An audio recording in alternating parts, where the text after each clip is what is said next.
Welcome to our live stream in the trenches with Dave Lapham, brought to you by First Star Logistics. I'm in the outstanding First Star Logistics studios, and we're joined by none other than a draft aficionado, Joe Goodberry, who puts as much time into the draft as anybody does. And Joe, appreciate you carving out time with us today, giving us valuable time on a Saturday. But it's the final day of the draft, and welcome to the show, big fella. Yeah, thanks for having me. It's the fun day of the draft. I think it's where you build a lot of your roster. A lot of talent still available. No question. I agree. It's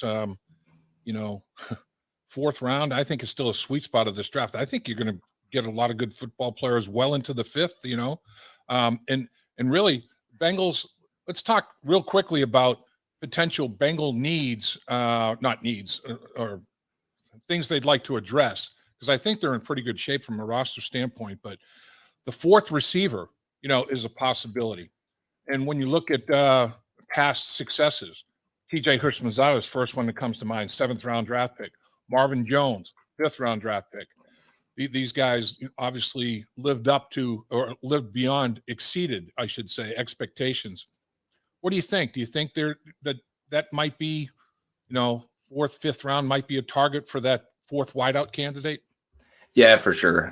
This draft is top heavy at wide receiver. Right. It kind of thins out a little bit, especially if it depends on what the Bengals are looking for. Do they want the slot guy that can probably do some gadget stuff, be a return man, the Bo Meltons, Kyle Phillips? They probably go in the next round or two. Or do you want, there's maybe like one big outside guy left, Justin Ross out of Clemson, who's had his injury issues, but, had past success early in his career. So it really starts to thin out on the outside. I think you can still find a bunch of, eventual slot or gadget types. And that's probably where I think they lean, because I think they could still use a little bit of speed, use a little bit of guys you can use on, on the screens and things like that. So, I do think wide receiver will be addressed. I'm still looking at tight end, offensive line. I think now you have to go back to back defense. You got a little bit of freedom here to go on the offensive side.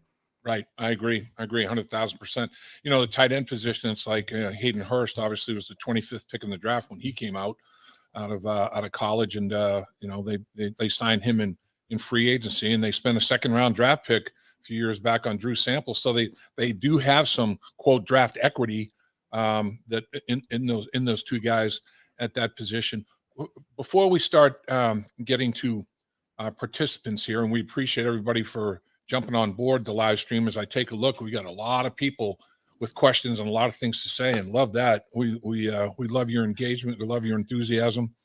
I've seen grades for the Bengals' first 3 picks. The lowest I've seen is a B, and I've seen A pluses. I've seen A. I've seen B, A minus, B plus. Lowest I've seen is a B. What do you think overall? When your knee-jerk reaction, Joe, and obviously you never know until probably about year 3 of their career, but at first blush, how do you think the Bengals did in the draft? Yeah, you can only really grade them. I think everyone's process of grading is a little bit different. For me, you grade based on how you had these guys pre-draft, and did they get maximum value? Did they fill a need? Can you see the fits? What do you think the upside of that guy is?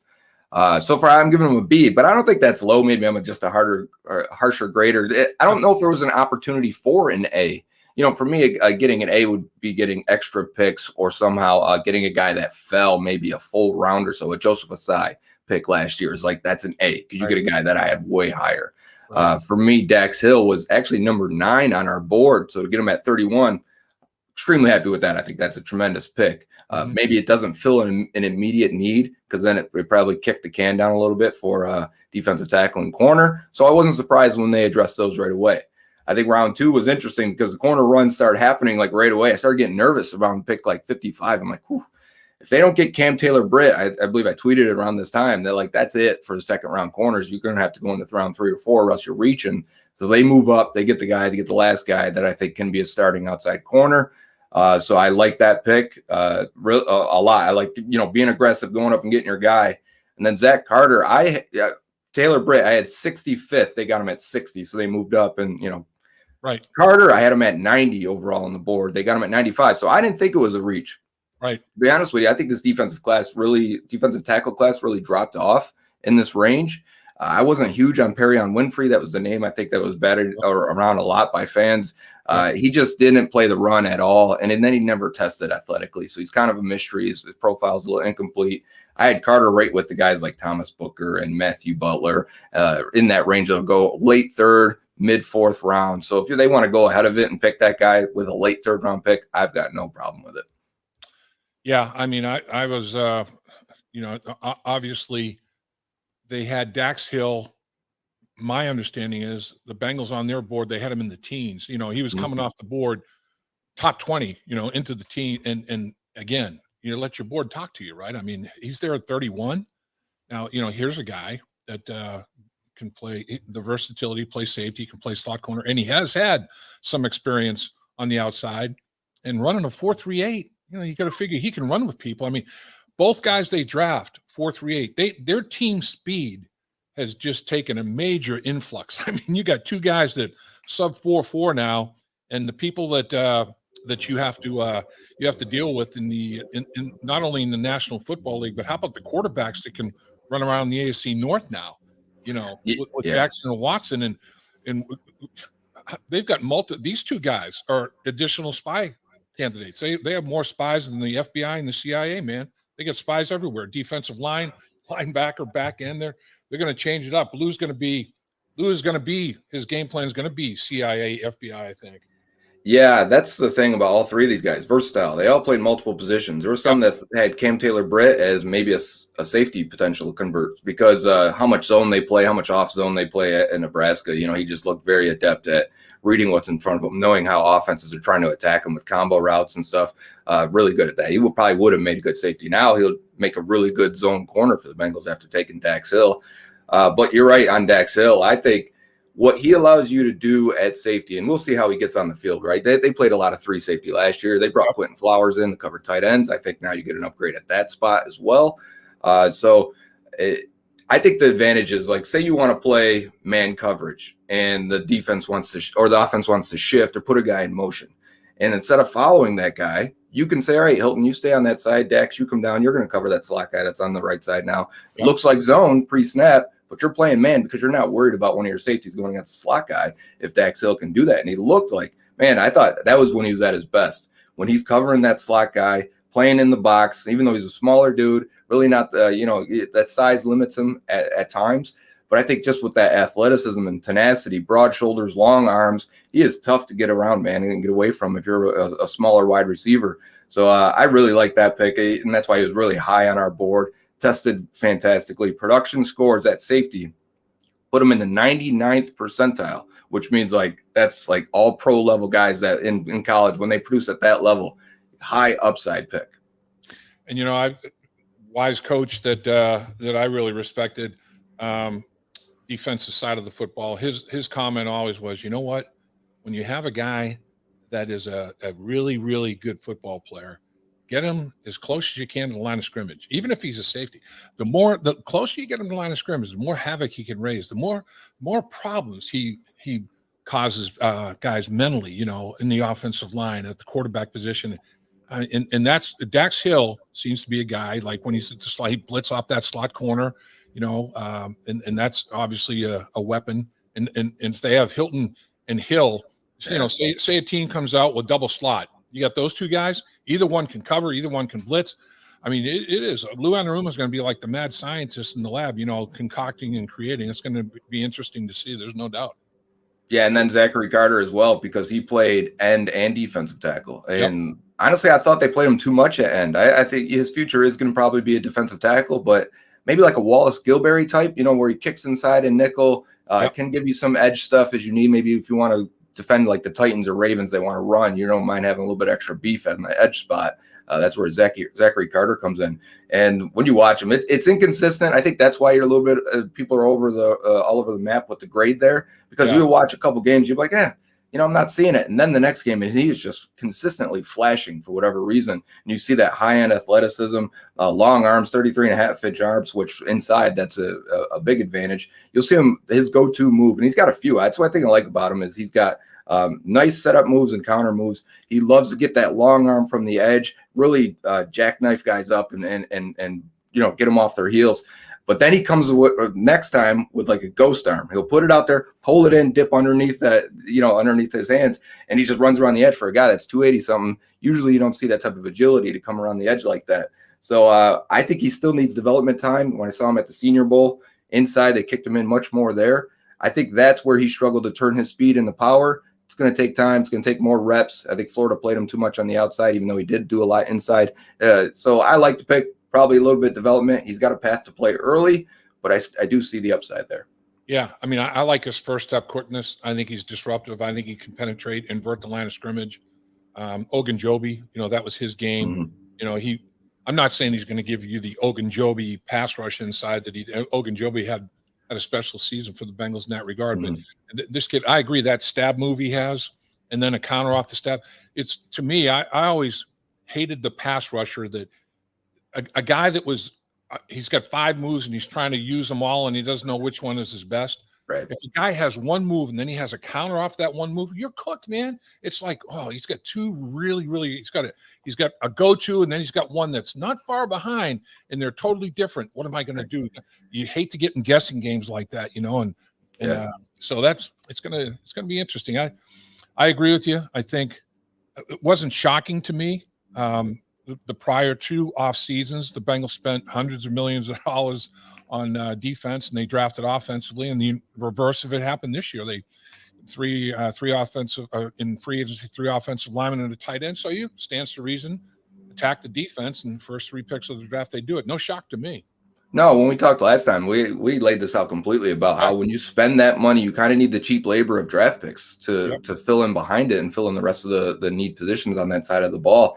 Really, the only guys they've drafted that are making big contributions on defense are Jesse Bates, Sam Hubbard, and the 2 linebackers, Pratt and Wilson. They needed to add more of those guys because you got to think in 2 years, 3 years, whatever it is, when they have to extend all of these offensive weapons they have. And I think that's the goal, right? You want to keep that core around Joe Burrow.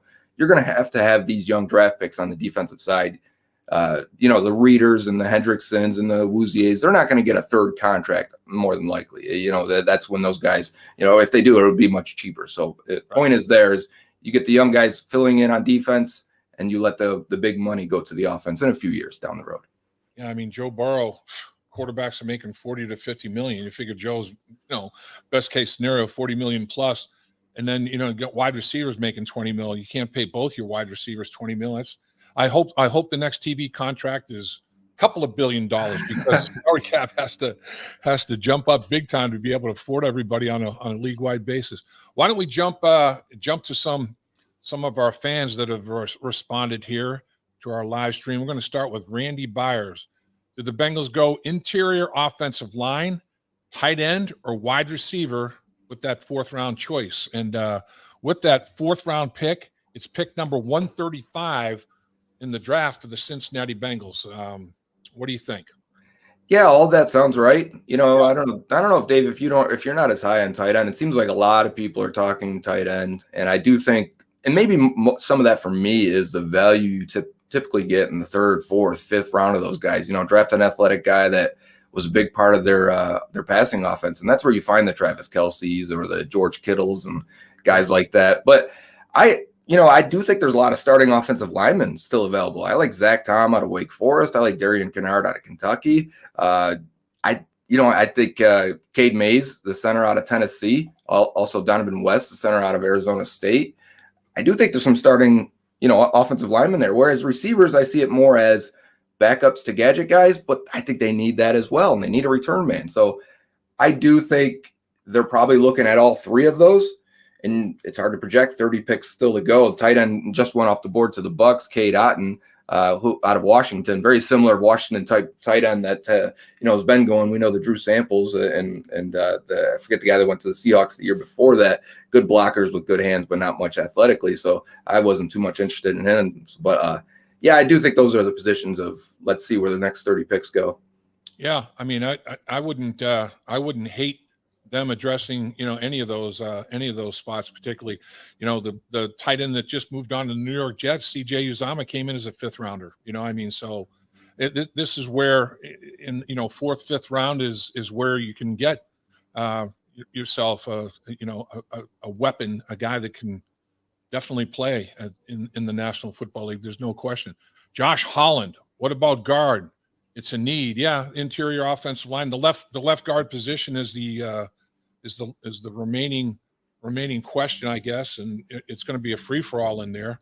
But let's not forget that last year they drafted offensive linemen in the 2nd, 4th, and 6th round, and theoretically, all 3 of them can be candidates for that left guard position. They could all be battling it out in terms of they tripled down in last year's draft with interior offensive linemen. And in my eye, DeAndre Smith was really starting to come on. He get hurt, but this dude's got some long arms and he's got some athleticism to him. It's going to be interesting to see what happens at that left guard position. And of course, Jackson Carman's a candidate in that slot as well. But I would not have any issue if they draft somebody. I like Kentucky. I like him. I like him a lot. I think he's a factor. I know that Frank Pollock was down at Kentucky working out. Kentucky had more than one prospect in their offensive line. They had a pretty good group up front, and I wouldn't be disappointed if the Bengals picked one of those guys down there at UK for sure. Yeah, and the thing, when you get into this point of the draft and you're seeing guys on the board, I think what teams really do here is they say, all right, I just drafted these 3 offensive linemen last year. They still have their grades right next to them for what they drafted last year. Are any of these guys a significant upgrade? Will we take this Daniel Falele over, Deontay Smith in the same draft? If you would, then go ahead and make that pick. If you wouldn't, and you see a bigger gap from your 4th, 5th receiver than you do it than what's on the board presented today, I think that's how that can kind of flow a little bit. I don't think they feel they have to make an offensive line pick. I think they will if there's a guy still there that they have like a 3rd round grade on. And that I do think there are a few guys that could potentially do that. But again, I feel like I wouldn't be surprised if those few guys that I mentioned earlier go in the next 15 picks or so. Falele, what a monster. Oh my gosh. I mean, that gene pool, you should freeze that gene pool for scientific research, man. That guy is one monstrous man. All right, so Yash Gami, I hope I'm saying your name right. Awesome, he says. I'm hoping for or Deech as our 4th, and then Ariza or the other punter as our 5th round. Right. I think he's going to go in the 4th. This guy, man. I don't know. I think 4th round is where I think somebody's going to spend a 4th round on him. Is there a chance we get a special team wide receiver in this draft, given the 6th round pick is gone? Yeah, potentially. I guess they could still take a punter, right? And I think, obviously we've talked about punt returner already. But the guy he mentioned there, Kellen Deesh, the Arizona State, he played tackle. He's going to kick in the guard, though, with his 32.25-inch arms. Right. Tested like a 97 percentile athlete. Worst thing about him is he's going to be a 25-year-old rookie. We got a bunch of old guys in this draft with the way, the COVID years went and extra eligibility years went. But, that's the biggest knock on him. I do like him, and I do think he could kick inside and be a starting guard and maybe even be a backup swing tackle, because I do think the Bengals started 11 offensive linemen last year. They got to the depth. So, let's if they want to ensure that depth at all, I'm all for it. And really, the National Football League has turned into, if you don't have position versatility, man, you're in trouble. All 3 of the selections that the Bengals have taken on the defensive side of the ball, they all 3 fit that position versatility scenario. And if you're an offensive lineman, you got to be able to play more than one position, unless you're a dominant guy at that one position. And that is, in my mind, was a tiebreaker. Linderbaum strictly a center. That was a little bit of a tiebreaker for me in terms of overall value. That dude's a great player. There's no question about it. He's as good a finisher, as I've seen. And coming out of Iowa, he is an extremely talented technician. There's no question about it. But I do think that position versatility is gonna rule the day, and you have to almost anybody that you draft inside is going to be able to play both guards and center. Anybody you draft on the edge has to be able to play both tackles, and normally they can kick inside the guard in an emergency. It's harder for a guard to kick out, but it's easier for a tackle to kick in. That's for sure.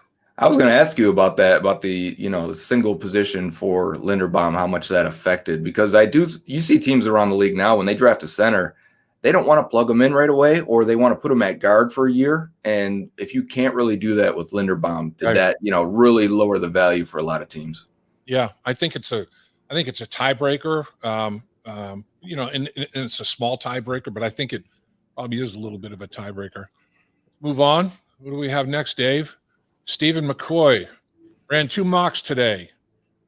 Dawson Denton, center, number 254, the last 7th rounder. I think he's calling a shot here. So I don't have anything on Dawson Denton, so I'm going to take your word for it, Stephen. Dawson Denton. It's a good name. That's you have the alliteration. You get the double D going there. That's right.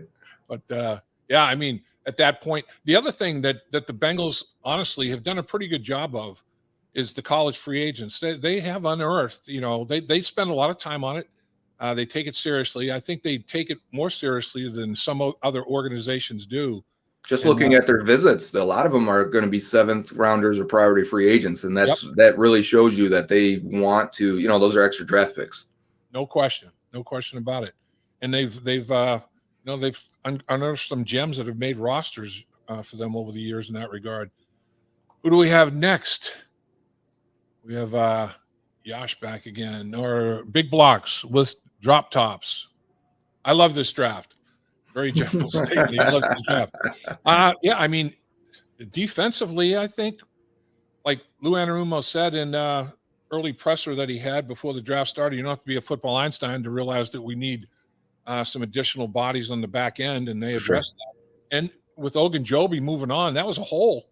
They're trying to address that. So you really can't argue with what they did in terms of people they selected based on need as well, or a little bit of a need. That's right. And just to catch people up that are watching, last couple of picks here may be of interest to Bengals fans. The Cleveland Browns at 108 take Perion Winfrey, defensive tackle of Oklahoma. I know a lot of people were very interested if the Bengals would take him at that spot where they took Zachary Carter. And then the Seahawks follow that up, 109, taking out of Cincinnati corner Kobe Bryant. How about that? How about let's talk UC for a second. 5 picks in the top 100, 6 now in the top 109. And that ties the record, 6 draft picks. Brian Kelly had 6 players drafted in 2009. Sauce Gardner broke the record. Greg Cook was the highest drafted Bearcat in 1969 when the Bengals took him at number 5. Sauce goes at number 4. How about Luke Fickell and the UC Bearcats getting it done? They've got a machine there.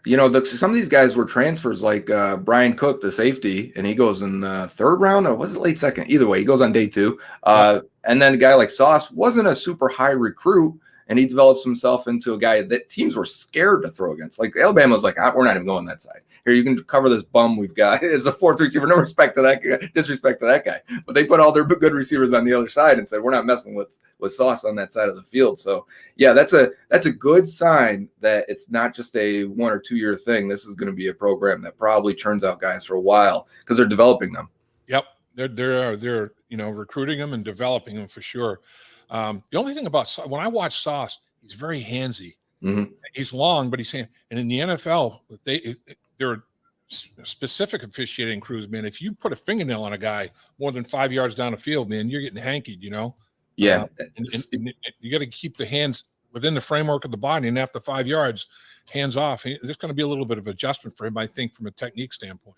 What he reminds me of is Nnamdi Asomugha. He played for the Raiders, and just because those long, leggy guys, but he's smooth with it. Very smooth, easy mirror type of corner. You're right, though. He does like to put his hands on and gain that little bit of advantage maybe he doesn't have as a leggy guy. It's hard to sometimes change directions, so he wants to lean on him and get a little get a grasp. I think Cam Taylor-Britt's got that a little bit as well. At the top of routes, he likes to he's physical. He wants to body guys and he doesn't care if you want to run into him. He's going to take that hit. He's going to hold his ground. But you can get flagged for that at times. No question. Klausa 7.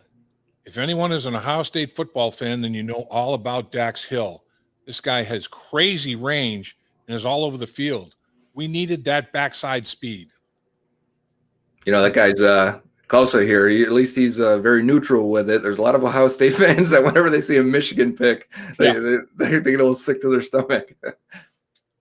No doubt about the other thing with both Dax Hill and Taylor Britt, they're both they have the academics were important to them. They're both intelligent from that standpoint, but it translates to football IQ. Sometimes it doesn't.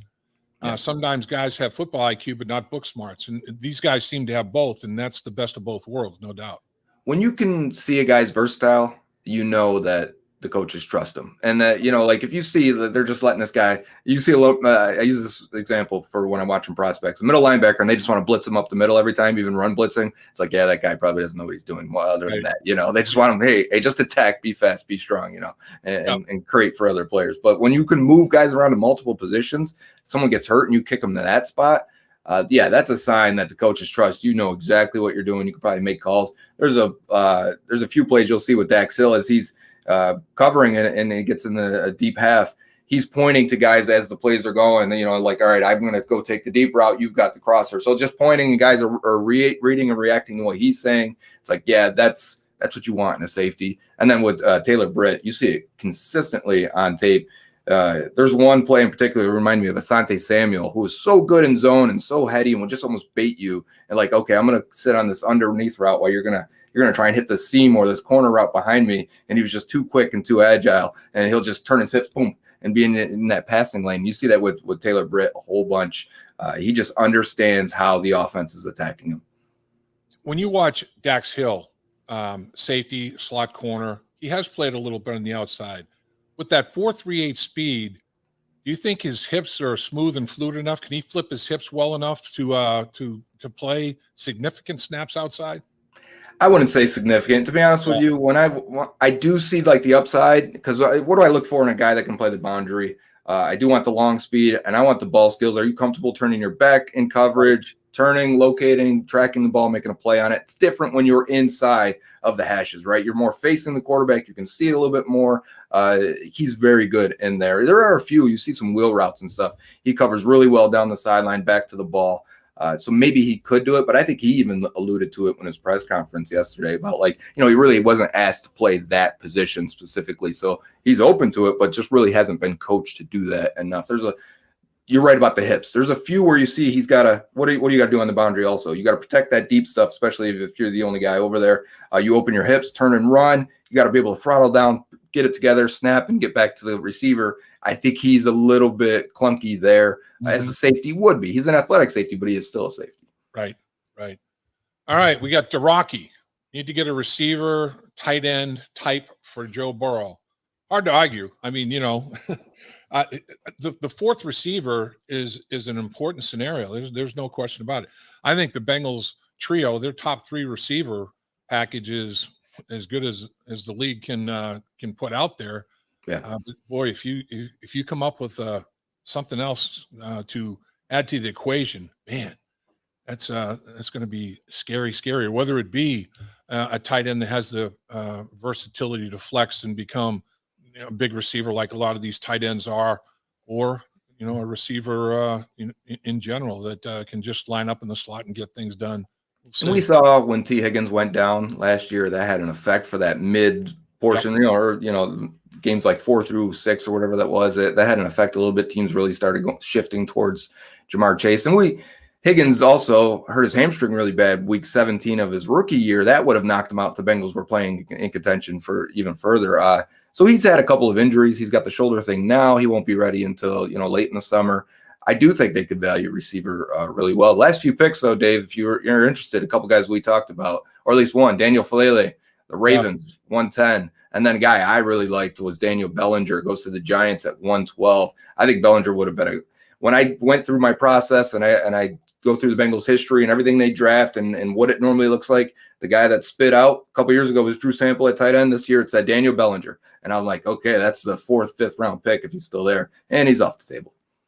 Oh, Falele, he fits Baltimore's dynamic. Baltimore drafts gargantuan bodies in the offensive line and defensive line. I mean, their interior defensive linemen are enormous on a year-to-year basis, and whether it be Orlando Brown or whoever, I mean, their offensive line is beastly as well. They just they get after it in terms of that's their prototypical guy. If he's big, he's a Raven. That's why it's interesting they took Linderbaum, right? Because now you see, like, they still like the big guys. That's you take a Falele, who honestly people were comparing to Orlando Brown. Those are big guys that aren't going to test well. I mean, those guys aren't going to move well. They're giants. So he's still there in the 4th round. And then you kind of wonder, okay, so they still like those big guys. How does Linderbaum fit? They just must not. At that point, they don't care. He's not the prototypical, but we think he's good enough on tape. He makes us probably a little bit different, gives them a little bit more in their inside zone stuff, duo stuff inside. I think, they'll see the value. But, right, it's kind of an odd mix. Yeah, and watching him, you make a great point there, Joe. His lateral movement. I mean, I've never seen a guy reach a 3 technique, he the outside teleports shoulder of the guard, as fluidly and easily as this guy does down the line of scrimmage. It is amazing to watch him overtake a 3 technique. I'm like, am I seeing things right? Man, this guy, unbelievable how he's got lateral jets in his feet or something. It's like he bounces out there right with the snap. That first step is poof, and he's out 2 yards to the side, already getting hands on that 3 tech, shifting him and passing him off to his guard on the other side, and then he gets to the second level and takes out that guy. Yeah, it was fun to watch Linderbaum. Now we got to watch him on the other side. We got to watch DJ Reader bench press him a few times. That's right. But I can speak to that, how tough that is, having had to play the center position.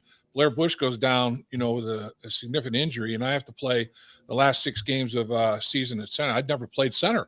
High school, college, or in the NFL. I practiced a little bit in the NFL for emergency situations like that.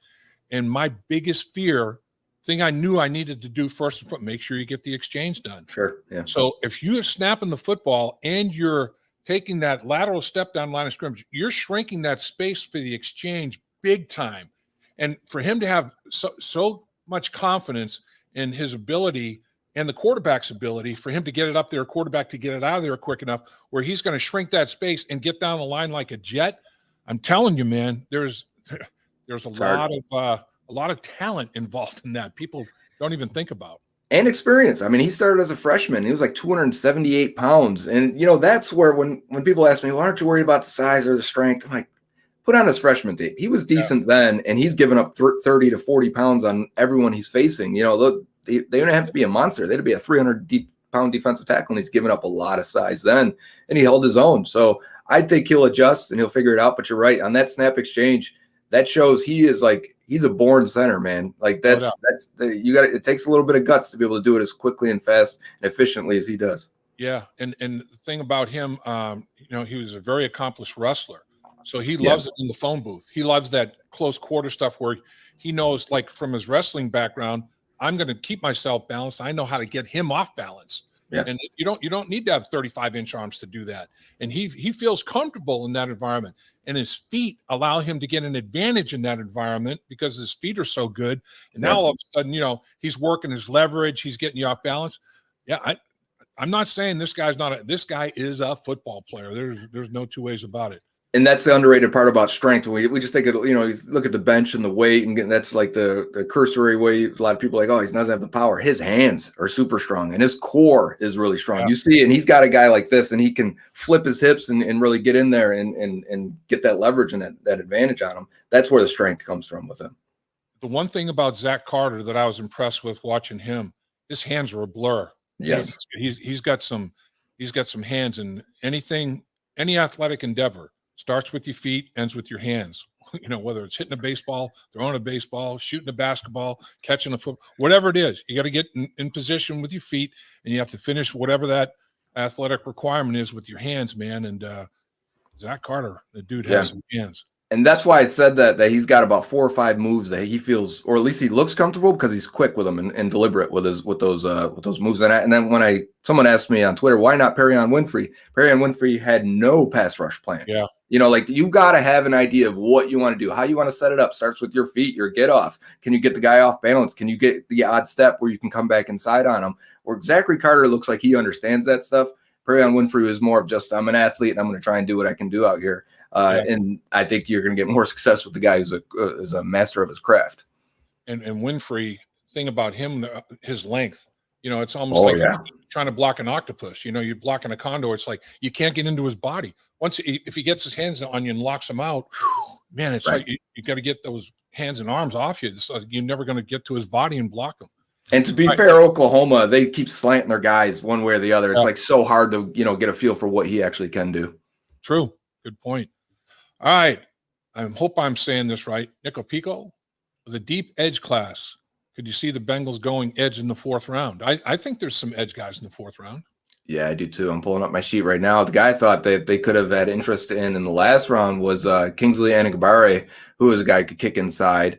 There's still a lot of edge guys left here. It's a very, very deep class. I think Jeffrey Gunter out of Coastal Carolina and Isaiah Thomas out of Oklahoma. Another Oklahoma guy played on the other side of Nick Benito, who was a end of the 2nd round pick, day 2 pick. Let's just go with that because my mind's a little bit fuzzy. But point is, there are a few guys here that I think could be there. It starts to thin off a little bit now as we're getting to this point. The edge class, we knew it was strong. We knew it was very athletic. Teams really went hard. The thing we didn't get to talk about, I guess, is why maybe some of the picks didn't feel as much as value. I think this goes to it. No quarterbacks went. If we can get 5 quarterbacks to go in the 1st round, like a normal year, you can push 5 more guys to the Bengals pick. Same happened in round 2. I'm like, okay, now we'll get 4 guys to go off the board here. When they didn't go off the board, that's why the Bengals have to move up 5 spots to get that corner. 2 quarterbacks and 74 picks. That's crazy. It really is. It's unbelievable. All right, Stephen McCoy, would you take Beavers if they're at 174? Yeah, sure. I don't know that I'm high on taking a linebacker at any spot, so it's going to have to be a guy that's provides a little bit of depth and does some special teams work early in his career, because I think they've drafted. It's kind of funny. We've talked about how they draft 3 offensive linemen. They drafted 3 edge rushers last year. They drafted 3 linebackers in 2020, and then they haven't touched the position because they like those guys. You understand, when they draft these players, they have high grades on them. They think they can develop and be, if not just role players, core players on that defense. And so far, I think they've been right on that. So I don't think they'll touch linebacker unless it's just extreme value. They still got a guy high on the board, or they just want to round out that last, special teams unit. I think that's a great point when we talk about what are they going to do edge rush in the 4th round. I don't think they feel pressure. I mean, if the board dictates it, fine. But you brought it up, Joe. We talked about it too. Aside, man, a lot of people thought he was a 2nd round guy. The Bengals got him in the 3rd out of Texas. This kid, I think, has some traits, and I think he's going to be, a talent. He's an edge rush guy that they draft last year. He gets hurt in the first preseason game against Tampa Bay, and he's done.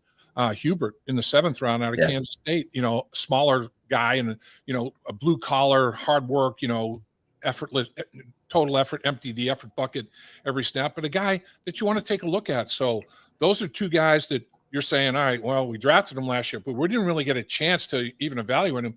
Add that to this year's draft, because hopefully they'll be healthy and they'll be in the mix as well. And now you've got, 2 more defensive people on top of the first 3 draft picks that you have 5 defensive players and 4 of them drafted in the first 3 rounds over a 2-year time frame. True. Yeah, and Cam Sample is very similar to Zachary Carter, I think, and guys that are going to kick inside, guys with natural power in their hands. I think that makes you more multiple, allows you to do a lot of different things now up front. Yep. All right, Sierra Given, 88. Who's your favorite tight end that is left? I've seen Cole Turner compared to Tyler Eifert. Is that a fair comparison? Yeah, he's not completely wrong. If you were to, no one's Eifert in this class, because Eifert had the blend of speed with the basketball above the rim type ability, ball skills that were just, unmatched. But if you said who killed him, I know. Killed him. That guy had Pro Bowl, Pro Bowl written all over him, man. Yeah, completely. He would have a long, very good career. But if you were to say which tight end in this class of all of them, even the guys that were drafted, who had the best above the rim type ball skills the way Eifert did, it's Cole Turner out of Nevada. And he's big, he's long, he's just consistently, you put on the tape of him, he's just boxing guys out and just playing above the rim. Every single catch is almost like that. That's a red zone weapon. Bengals struggled in the red zone. If they wanted to make that pick and use a guy like that, I think that would work completely. My favorite remaining is Charlie Kohler out of Iowa State. And he reminds me of like a poor man's Jason Witten, because there's nothing after the catch with this guy, but he is a good athlete. And you see it in his route running. You see the way he throttles down, the way he stays vertical, doesn't give anything away in his routes, running Y option routes all the time off the line of scrimmage. And he's just shaking guys off at the top of the route, being a friendly target for your quarterback over the middle. I think he can do that. Now, I want a guy that can do a little bit more after the catch at tight end. I think it's one of those positions that's turned into that, where you can get the advantage not only in coverage, but then afterwards. You get a big guy rumbling down the field running a 4.6. I mean, that's he's hard to tackle. Kohler's not going to give you that, but I think he's got the lowest drop rate of all tight ends in this class. So he's got tremendous hands. He's a very good route runner, and an offense that passed the ball a ton. He had a lot of production. We talked about this a little bit earlier today. Did a podcast with Coach Livingston, and he's friends with Bob Trumpy, and obviously Trump's a good buddy of mine, former teammate. And Trump has said this to everybody over the years. He's a lot of years too early.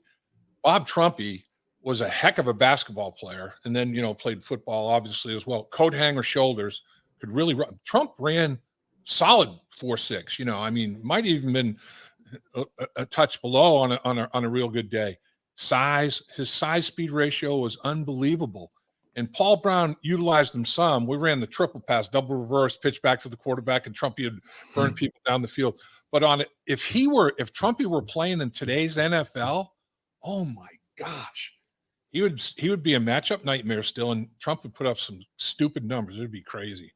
The underrated thing, I think when we look at tight ends, we want big, strong guys. We want them to block. All that's great, but tight end ones, like your starting number one guy that you can have in a passing offense needs to be an athlete, needs to be a fast guy. If you're not running a 4.75 or faster, people will bring up like Isaiah Likely from Coastal Carolina runs a 4.83 at his pro day. It's unlikely that guy's going to develop into, no pun intended, going to turn it into a tight end type one. There are a couple guys left that are really fast in this class. I brought up Charlie Kohler. He ran a 4.67, so he passes the threshold there of what you typically want. Cole Turner is a 4.76, so he's right on the bottom of what you'd like there. And then the guy that's probably a even later pick is Grant Calcutta out of SMU. I think the Bengals had contact with him. I've got him highlighted here. So, maybe those are the three guys to start to eye on a little bit here. Interesting. All right, Stephen Turner. Curtis Brooks in the 5th round would be cool from UC. What do you think about Curtis Brooks in the 5th? Is that a little rich, or do you see it? Curtis Brooks is the funnest prospect I watched all year long, and it's probably because it shocked me. He wasn't on boards. I'm talking 3 weeks ago when I watched him, and I finally got to him because people were like, "Don't forget this guy. He tested really well. He was super productive at UC." I'm like, "All right, I'll get to him." It's Bengals fans, so I thought they were just stumping for their own guy here. But then I put it on, and I'm like, okay, he's 285, playing nose tackle on a 3-man front, surrounded by a bunch of draft picks, right? Guys that are going to – and he's flashing consistently. He probably disengages as well as any defensive tackle in this class. The high-end athleticism shows up. They just want him to hold the guy up, almost two-gap. Okay, it's a pass. Go ahead and make a move and do it. And he does consistently, beating Notre Dame's well-coached offensive line. He had good games against Georgia the year before and Alabama. Those are big boy offensive linemen. And I think he had the first 2 tackles in the Alabama game, and then they treated him differently after that. And so, when I watched him, I'm like, it kind of looks like Grady Jarrett to me, who was a 5th-round pick out of Clemson. And I think teams struggle sometimes when a guy plays nose tackle at 280, 285, or plays some 5-tech, and they're like, he's not really going to do that in the NFL. He's going to be a 3-tech. We didn't get to see enough tape of him doing this. Say Curtis Brooks only had about 200 snaps. He's like a penetrating B-gap type guy. So you don't get a lot of footage of him doing what he's going to do in the NFL. But I think if you can project it, if you can look at that tape, you can say he can do this in the NFL at some level. I think the numbers all come out like he could potentially be a starting 3-tech in the league. But when a guy doesn't get invited to the combine, and I know Fickle was really upset about that, he couldn't believe it. And when he tested at the pro day, it's he should have been invited. This guy was a 95th percentile athlete. When you don't get invited, though, it typically says you're not getting drafted, or if it is, it's the maybe 5th, 6th, 7th round more than likely. So if he does get picked, it's probably pretty late. Yeah, we did a podcast with Luke Fickle talking about all of his prospects, 8 potential guys to get drafted or more. And his comment about Brooks was, geez, literally this guy, unsung hero MVP type guy, I mean, the things that he did, the blue collar dirty work, and yeah, he couldn't say enough good things about Brooks. And that seems to be universal. I mean, teammates, coaches, everybody just loves the kid. That says a lot too. Hoskins, are we BPA or strictly a certain position like offensive line? Are we best player available or strictly a certain position? You want to take it. I was going to say, I think they went BPA round 1 and then made sure they got their needs addressed in 2 and 3, which was close to the value on the board. Right. I think they're probably in the range of both where, let's see how the board falls to us. We got a few positions we want to find. I think it's interesting that this is always a debate. To me, when teams are setting their boards, there is need in terms of baked in. Yeah, need's always a factor. It's like, all right, well, I've got these guys pretty equal in value, but boy, we need this guy more. So let's put him a little bit higher up the board. I think it's just human nature. It's just natural.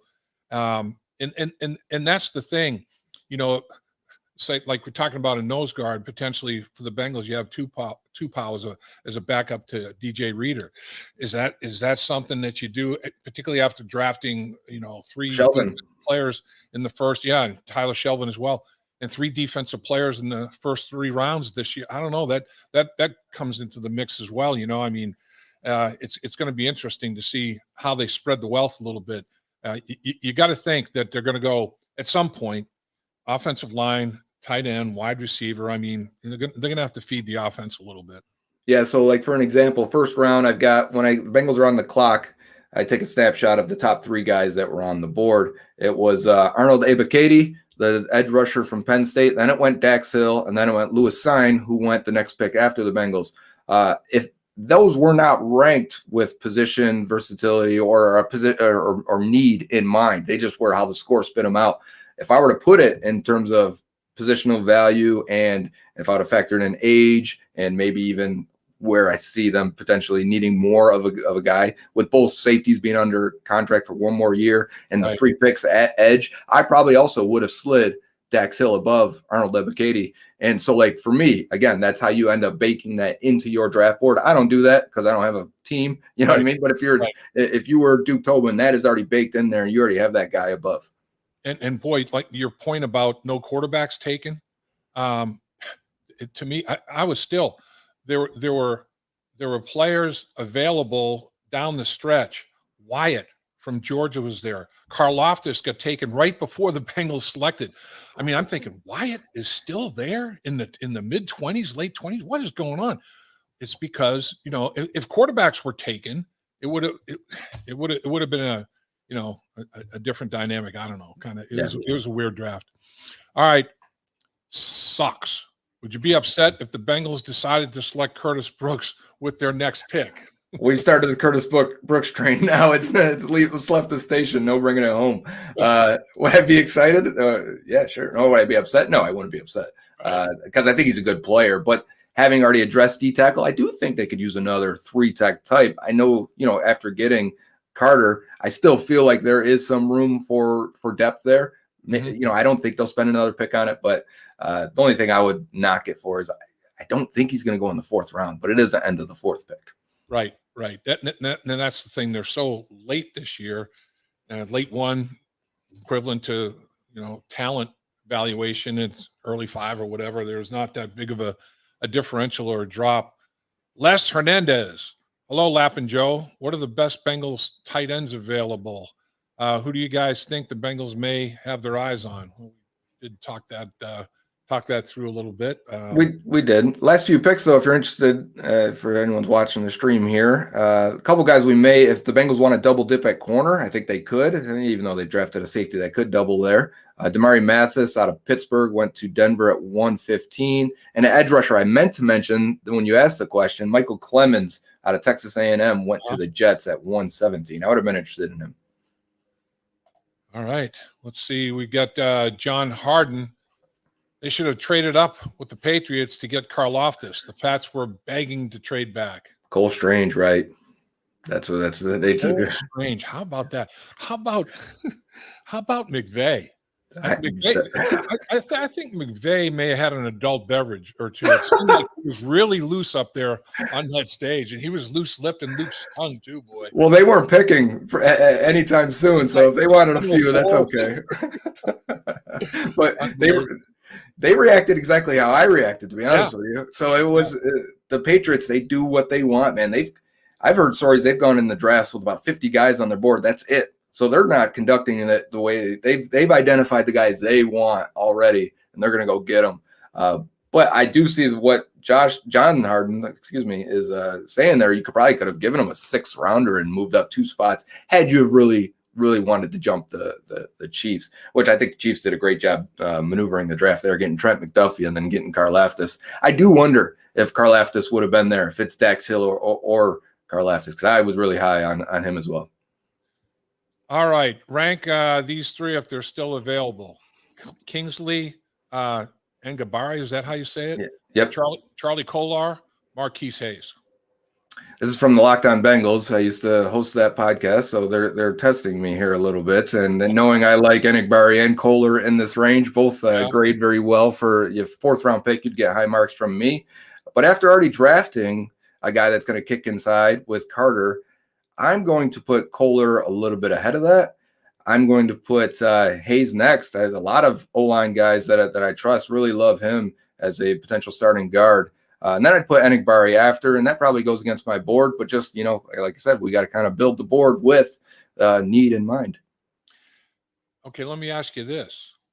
If the punter from San Diego is still on the board at the end of the 4th round, do you think the Bengals consider taking him? What pick are we at? Because his over-under was 117. So we're at pick 120, and he hasn't been taken. So if you put the bet on there for the, after 117, you win a little bit on that. But I don't know. He didn't hold in college because he was the kicker also. Right. So I wonder how much Darren Simmons values that. He's been working on it. He actually posted videos because people were talking about this, and he's like, I can hold. Look at it. I've been training. Plus, the guy's an athlete, and it seems like he can do anything, so I don't want to put it past him. I wouldn't hate the pick. You know what I think? Punting is kind of going wayside. Teams are going for it more on 4th down. But when you do need a punter, what do you want? I want a guy that can boom it because you're punting from the 20 because you're not going for it, at 40 and into your own end zone. I want a guy that's going to launch it, flip the field. You're talking about one of the strongest kicking legs for McPherson in the league. You'd have one of the strongest punting legs in the league. That might be worth 3 points a game, and that might decide a few. You're right. I mean, pooch punting and that sort of thing is almost like a lost art now. Nobody's doing that sort of thing, trying to pin people back inside the 10. But this guy can pin you back inside your own 10 when he's punting from his own 10. It's crazy. I mean, I change flipping the field position like that. What do you think of Crispin as a punter for the Bengals? He looks like he can be an NFL punter, and maybe that's not anything special when compared to a Matt Araiza right away, who looks completely, incredible. Yeah. They're calling him punt god, and I understand why when you see an 85-yard punt go off his leg. But Crispin, right, if they feel that he's the guy that's going to take over for Huber, that's fine. I get it. The one thing you mentioned, though, Kevin Huber may have been, or it still is, Kevin Huber is as good a holder as I've ever seen. I've never seen the guy, even in practice, I've never seen him bobble it, even in terrible weather. Torrential downpour in practice, boom, machine. Yeah. Kevin Huber is an outstanding, and boy, you just take it for granted until one's messed up, But he never messes it up, never. And think about coming into that huddle. You're a 21-year-old Evan McPherson, and you're gonna hit this 53-yarder in multiple playoff games, right? So pick which one you like as your favorite. But he gets in there, and who's the guy that says, you ready to go? It's a veteran of Kevin Huber, Clark Harris, both guys been in the league forever. They were on the team. I remember a preseason game. I'm in Buffalo because that's where I live. And there's Terrell Owens and Chad Johnson's on the field because I was going through my pictures recently. And there's Clark Harris and Kevin Huber on the sideline still on that roster. That's how long ago they've been on this roster. Really? That's going to help a 21-year-old rookie calm his nerves, know they're going to do their job to the utmost perfection. You just got to do yours. You're not worried about anything else. We love the way McPherson played as a rookie. Some of that credit goes to Kevin Huber. No question. And Clark Harris, like you said, yes. that battery, I mean, when you're a rookie kicker, the last thing in the world you need to have on your mind is that going to be a shaky snapper? He doesn't even think. He never even considered a problem with the snap in the hold. And when you can eliminate that from your mind as a rookie kicker, oh my gosh, that's priceless. It's priceless. It really is. Yeah, I'm with you. All right. M. Kendon Hall, 68. There are a couple of analysts talking about a running back at 31. Could you see us taking one this draft? Sure. I think when you get Chris Evans late last year, they're really happy with that pick. I think he can develop into a number 2 guy. But teams do see value in running backs on day 3, and I get it. So, yeah, it could happen, but I don't foresee it. Whatever analyst was saying a running back at 31, that was a bad call. I think he means 31 in the 4th round, right? Not 31 overall. Oh, okay. That makes more sense. All right. Yash Gami again. I agree that no. Where are we? Is that where we're going, Dave? Yash, or where are you going here? Anywhere you want. I want to shout out to Yash because he's in England. Yash is in England. He's in London. Well, I'll tell you a lot. Yash Gami, London, England. He's a very, very excited participant today. That's some good comments here. He says, I agree that having a seasoned vet who is a true professional is invaluable for rookie development. But is it time Huber passes the torch on?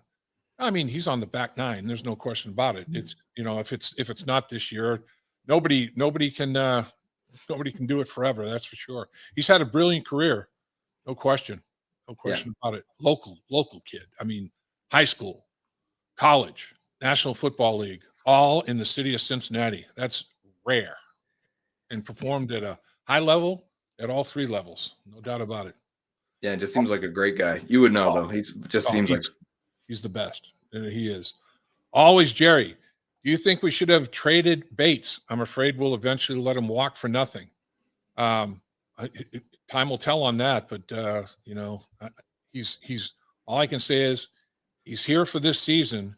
And in my opinion, the safety triplets, now that you add Hill to the equation, I'm not sure that many teams in the NFL can boast a trio better than those 3 guys. And how about the speed that group has now? When you factor in Dax Hill at a 4.38, that's nuts at the safety position. I mean, back in the day, I'm talking 70s and 80s when I played, it was safeties were like they just weren't big enough to play linebacker, but they had more linebacker traits than they had secondary traits. They try to take your head off, and there are different body types and everything. Now, boy, if you can't run, you can't play anywhere on this field in today's NFL. No, you're chasing Jamar Chase and Lamar Jackson, and you need to be fast to catch those guys. So, yeah, I'm with you, though. Anytime you bring in an extra guy like that and you create that competition, you create that fire in that room a little bit of you're playing for your job. Not only are they in contract years, the 2 veterans, but now you've got a 1st-round pick there. And people are directly correlating this to Jesse Bates, but Von Bell also is going to be a free agent. There's a scenario where Bates plays great, takes whatever offers on the table, and you were going out there with Dax Hill and Jesse Bates, who would give you 2 tremendously rangy, athletic dudes on the back half there.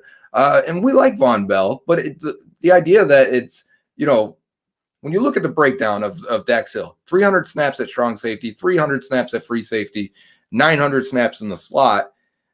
The strong safety, we think of those as the big thumping guys, but the league has changed. Those strong safeties are actually the man cover guys now. They're the ones that are going to come down and take the tight end or take the slot guy if they're, depending on how the formation lines up. So you need that strong safety to be able to do that. I think Dax Hill potentially is a better strong safety, or at least early in his career, doing what he did at Michigan, being in the box, being, in closer to the line of scrimmage. So I don't think it directly means Bates. It could mean either or. Yeah, I agree. They're both on their contract year for different reasons, obviously. But, when you look at it, the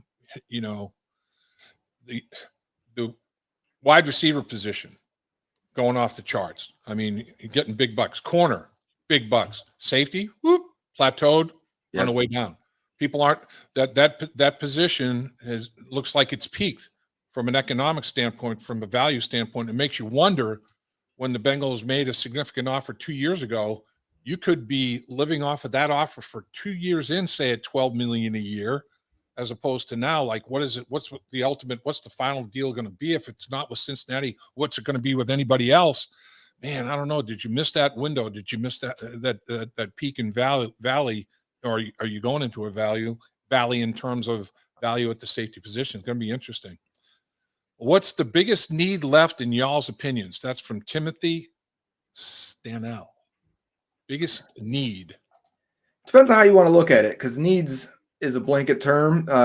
Is this someone you need to develop for the next few years to replace, a field guy that you're not going to be able to retain? Is it somebody that can play immediate snaps right now? I think that maybe the path there is that left guard. If the guy is good enough to beat out the competition that's there, then that could be a guy who plays 1,000 snaps as a rookie if he's the right guy. So tight end, in my opinion, is someone you want to develop for 2 years down the line, because it takes that long, and so the other one's probably immediate need is that wide receiver punt returner. So it's tough to say which one is which. If it's the right guy, they could play a lot of minutes. If it's a developmental pick, you could probably spread that around to different positions. Yeah, I mean, the reason I like Jones so much, kid from Houston, the corner, 5'8". Mm-hmm. I mean, that was obviously a knock, but 9 returns, touchdowns, 6 electric returns, 3 punt returns. I mean, man, that's significant value there, and he has really good technique, to offset guys like Linderbaum that's had short arms. He's had them his whole life. I mean, he's had to adjust. Jones has been shorter his whole life. He's had to adjust. And these guys that are playing at this level or getting ready to play at this level, they've made hellacious adjustments. And when UC played Houston, did Pierce go over the top of Jones for jump balls? He did, but Jones deflected some too. I mean, Pierce won his share. That's obviously the biggest concern with a guy like Jones, but I really liked him because of that value that he provided as a returner. And I know that's something that Darren Simmons is looking at, very, very heavily now in terms of punt return. There's no question. Yeah, look for Kyle Phillips, wide receiver UCLA, Bo Melton, wide receiver Rutgers. They're still on the board now. I just clicked to see, the last few picks, handful of picks here. Only one really worth mention. 2 more corners if they want to double dip. Jalen Armour Davis, corner out of Alabama. And then Jack Jones, who the Bengals brought in for a visit out of Arizona State. I thought he'd be there a little bit later. Everything looks good there. I think he's got some character flags that we're going to drop him down. Didn't seem to affect him. Patriots take him. They're doing what they want to do. And then if people asked about linebacker, the best one left on my board was Brandon Smith out of Penn State. Goes to the Panthers at 120. Sweet. All right, final question from Donzel Shows, and we appreciate everybody's participation. You guys are awesome. Thanks for tuning in to our stream. Do we need to replace Tyler Boyd right now, guys? I don't right now. Now, no. I mean, no. I think the last play is sticking in people's minds a little too hard. Maybe the last 2 plays for him, actually. I think he ran the wrong route on the 1 sack at the third quarter end or fourth, whatever that was.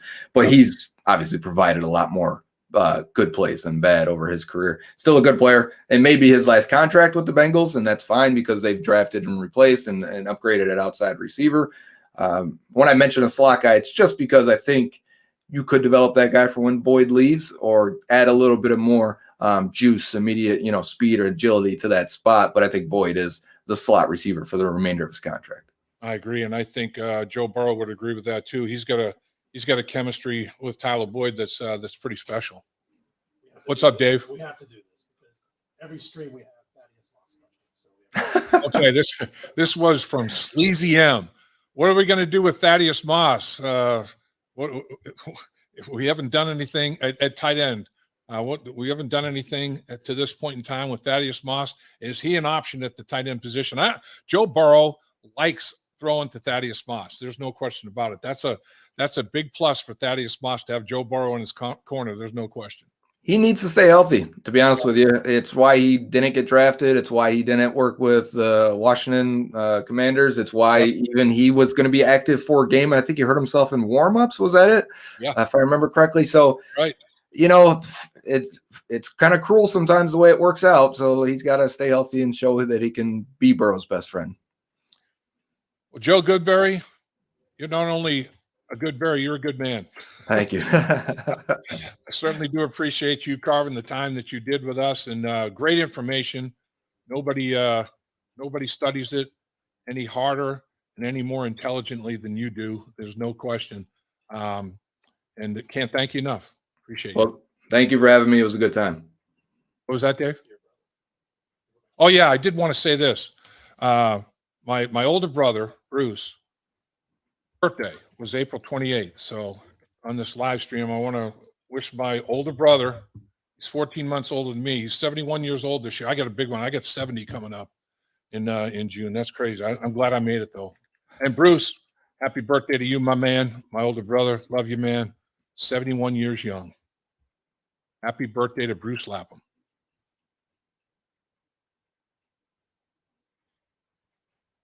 And with that said, Joe, enjoy the rest of the draft.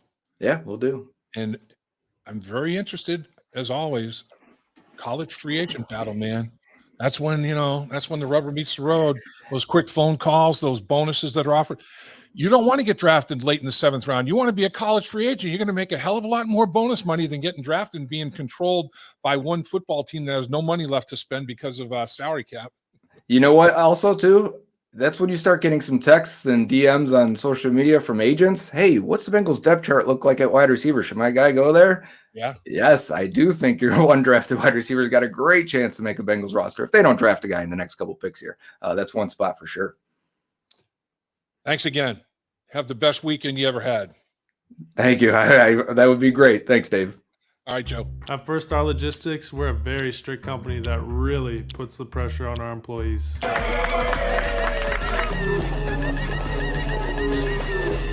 Brakes? What are those? That's what I'm talking about, Icky. Get the body right, then the mind's right. You know, gotta get that body right. That's right. Yes, sir.